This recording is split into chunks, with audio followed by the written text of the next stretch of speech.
بسم اللہ الرحمن الرحیم۔ السلام علیکم ورحمۃ اللہ وبرکاتہ۔ حضرت عبدالواحد بن زید رحمۃ اللہ علیہ جو مشائخ چشتیہ کے سلسلہ میں مشہور بزرگ ہیں، فرماتے ہیں کہ ہم لوگ ایک مرتبہ کشتی میں سوار جا رہے تھے۔ ہوا کی گردش نے ہماری کشتی کو ایک جزیرہ میں پہنچا دیا۔ ہم نے وہاں ایک آدمی کو دیکھا کہ ایک بت کو پوج رہا ہے۔ ہم نے اس سے پوچھا کہ تو کس کی پرستش کرتا ہے؟ اس نے اس بت کی طرف اشارہ کیا۔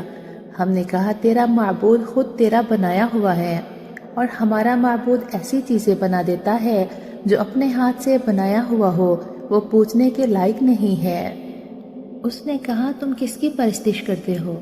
ہم نے کہا اس پاک ذات کی جس کا عرش آسمان کے اوپر ہے، اس کی گرفت زمین پر ہے، اس کی عظمت اور بڑائی سب سے بالاتر ہے۔ کہنے لگا تمہیں اس پاک ذات کا علم کس طرح ہوا؟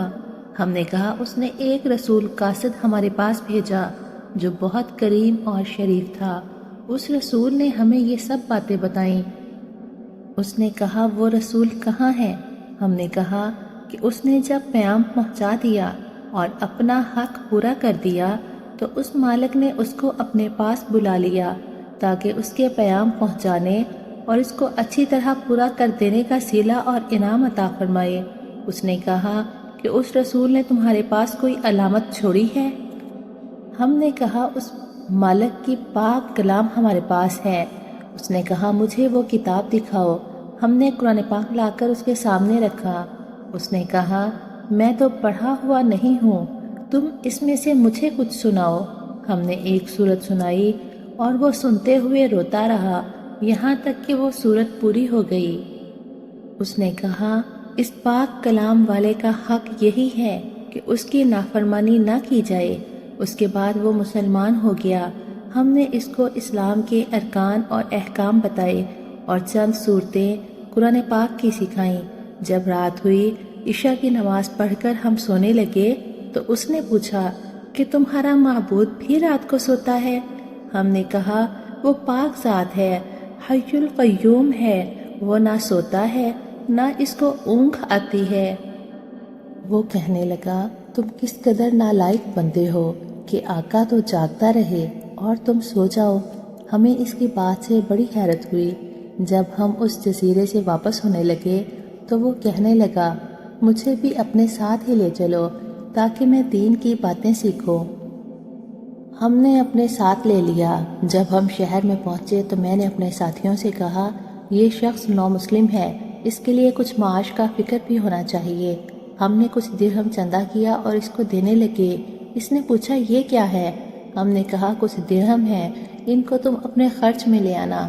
کہنے لگا لا الہ الا اللہ، تم لوگوں نے مجھے ایسا راستہ دکھایا جس پر خود بھی نہیں چلتے۔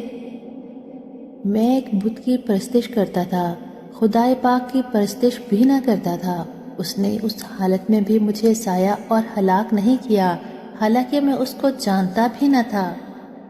بس وہ اس وقت مجھے کیوں ضائع کرے گا جبکہ میں اس کو پہچانتا بھی ہوں، اس کی عبادت بھی کرتا ہوں۔ 3 دن کے بعد ہمیں معلوم ہوا کہ اس کا آخری وقت ہے، موت کے قریب ہے۔ ہم اس کے پاس گئے، اس سے پوچھا کہ تیری کوئی حاجت ہو تو بتا۔ کہنے لگا میری تمام حاجتیں اس پاک ذات نے پوری کر دیں جس نے تم لوگوں کو یہاں میری ہدایت کے لیے بھیجا تھا۔ شیخ عبدالواحد رحمۃ اللہ علیہ فرماتے ہیں کہ مجھ پر دفعتاً نیند کا غلبہ ہوا، میں وہیں سو گیا تو میں نے دیکھا ایک نہایت سرسبز شاداب باغ ہے، اس میں ایک نہایت نفیس قبہ بنا ہوا ہے، اس میں ایک تخت بچھا ہوا ہے، اس تخت پر ایک نہایت حسین لڑکی، اس جیسی عورت کبھی کسی نے نہ دیکھی ہوگی، یہ کہہ رہی ہے خدا کے واسطے اس کو جلدی بھیج دو، اس کے اشتیاق میں میری بے قراری حد سے بڑھ گئی ہے۔ میری آنکھ کھلی تو اس نو مسلم کی روح پرواز کر چکی تھی۔ ہم نے اس کی تجہیز و تکفین کی اور دفن کر دیا۔ جب رات ہوئی تو میں نے وہی باغ اور قبہ اور تخت پر وہ لڑکی اس کے پاس دیکھی اور وہ یہ آیت شریفہ پڑھ رہا تھا وَالْمَلَائِكَةُ يَدْخُلُونَ عَلَيْهِم مِّن كُلِّ بَابٍ، جس کا ترجمہ یہ ہے اور فرشتے ان کے پاس ہر دروازے سے آتے ہوں گے اور ان کو سلام کرتے ہوں گے۔ یہ اس وجہ سے ہے کہ تم نے صبر کیا تھا اور دین پر مضبوط جمے رہے، بس اس جہان میں تمہارا انجام بہت بہتر ہے۔ حق تعالی شانہ کی عطا اور بخشش کے کرشمے ہیں کہ ساری عمر بت پرستی کی اور اس نے اپنے لطف و کرم سے موت کے قریب ان لوگوں کو زبردستی کشتی کے بے قابو ہو جانے سے وہاں بھیجا اور اس کو آخرت کی دولت سے مالا مال کر دیا۔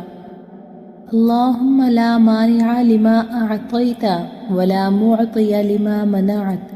مالک الملک، جس کو تو دینا چاہے اس کو کوئی روکنے والا نہیں، اور جس کو تو نہ چاہے اس کو کوئی دینے والا نہیں۔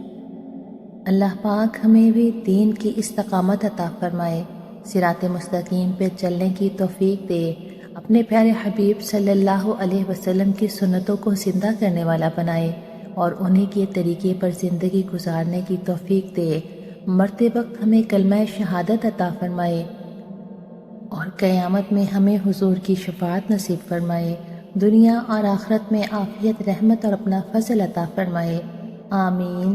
وآخر دعوانا ان الحمد للہ رب العالمین۔